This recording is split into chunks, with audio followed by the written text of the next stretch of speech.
As the war in Ukraine enters its 100th day, President Zelensky says Russian forces control 20% of the country, taking over the Donbass region in the eastern part of Ukraine and working towards occupying more of the west. But in a message marking the war's first 100 days, he made it clear that Ukraine will not back down easily. This comes as President Biden imposes a new round of sanctions against Russia and promises to send Ukraine advanced rocket systems that can target enemy positions from nearly 50 miles away. Here to discuss, retired U.S. Army General and MSNBC military analyst, General Barry McCaffrey. So, General, help us understand where things stand right now as the Russian invasion into Ukraine hits 100 days. Well, it's hard to tell. It's a complex, dangerous situation. If you go out in the longer run, let's say a year from now, I'm very optimistic that Ukraine will be in a favorable position. The sanctions on Russia will start unraveling their defense industry, and even more importantly, the Ukrainians have caused them devastating casualties. Maybe 20% of their force has been killed or wounded. And Coalition of the Willing, through U.S. European Command, is providing a lot of technology to the Ukrainian armed forces. Having said that, in the short run, Elena, this is terribly dangerous. They're being pounded by masses of Russian artillery. And the Russians have now fired over 2,500 cruise missiles, primarily at civilian targets in the towns and cities of Ukraine. It's a terrible, dangerous place. Thankfully, they've got magnificent leadership, Zelensky, their armed forces. But the next 90 days, again, are great danger for Ukraine. President Zelensky's wife, Ukraine's First Lady, spoke to ABC News recently and warned Americans, to your point, that this is complex and that we should not grow complacent in this war. Take a listen. Окрім великих слів подяки, мені дуже хочеться, щоб весь світ і американці також не звикали до цієї війни. Так, вона далеко, і вона вже довго триває. І до цього можна звикнути, від цього можна втомитися. Але, будь ласка, не звикайте, тому що... General, do you think that we're doing enough? I mean, I think that was the question from day one all the way up to day 100. But given what we've done to date, what more can we do? Is it enough?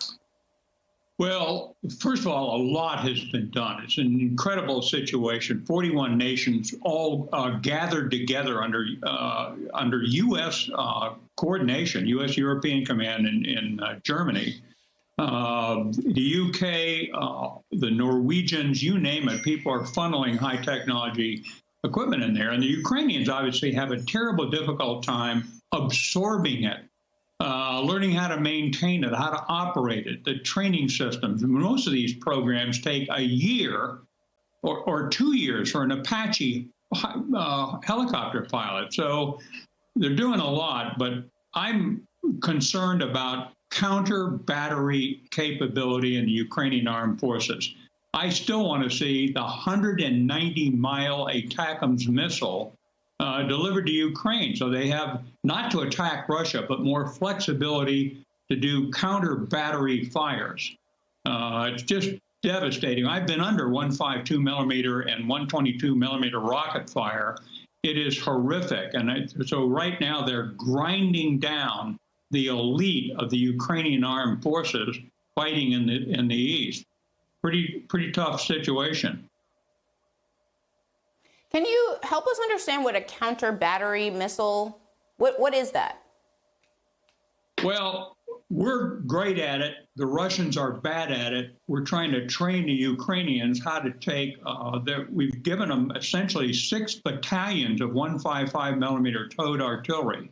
And the Europeans are providing the same NATO caliber artillery. So they've got the precision munitions, they've got the range. But now they have to figure out how to integrate digitally counter-battery radar. It sees the artillery shell coming in and tells you where the target is.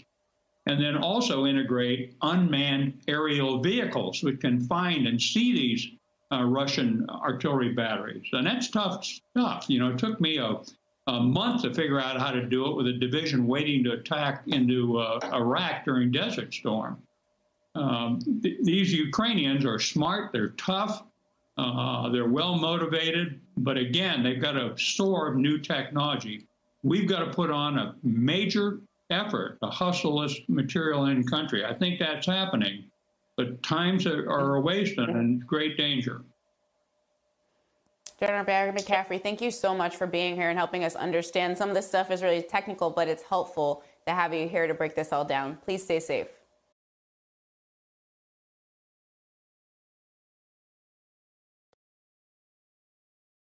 Hi, I'm Zerlina Maxwell. Thanks for checking out our channel on YouTube. You can see more from Zerlina by clicking any of the videos on this screen, and make sure you subscribe below to stay up to date on the day's biggest stories. Thanks for watching.